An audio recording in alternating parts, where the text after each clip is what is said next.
गावासाठी आला होता, काय भूमिका आहे? अदानी कंपनीच्या माध्यमातून या ठिकाणी जो आजनावळे आडुसी या परिसरामध्ये 1,500 मेगावॅटचा वीज प्रकल्प होणार आहे आणि तो ठाणे जिल्ह्यामधून खालून पाणी उचलायचं, वर इथं एक धरण छोटंसं बांधायचं आणि हा वीज प्रकल्प करत असताना इथल्या जनतेला कुठल्याही प्रकारे विश्वासात घेतलं गेलेलं नाही. जवळपास 17 गावं त्या ठिकाणी त्याच्यामध्ये बाधित होत आहेत.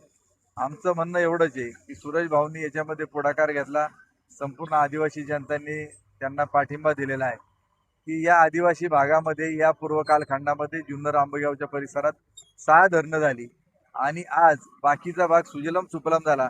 पण आदिवासी जनतेला आज देखील पिण्याच्या पाण्याला टँकर द्यावे लागतात. याच्याबाबत सरकार कुठल्याही प्रकारे गांभीर्याने घेत नाहीत. त्याचबरोबर शेतीला देखील पाणी नाही.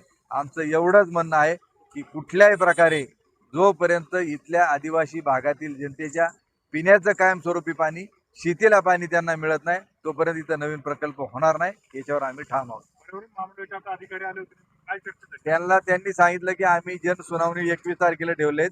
त्यांना आम्ही स्पष्ट सांगितलं की कुठल्याही प्रकारे सुनावणी घ्यायची नाहीत, लोक तुम्हाला गावात फिरून देणार नाही.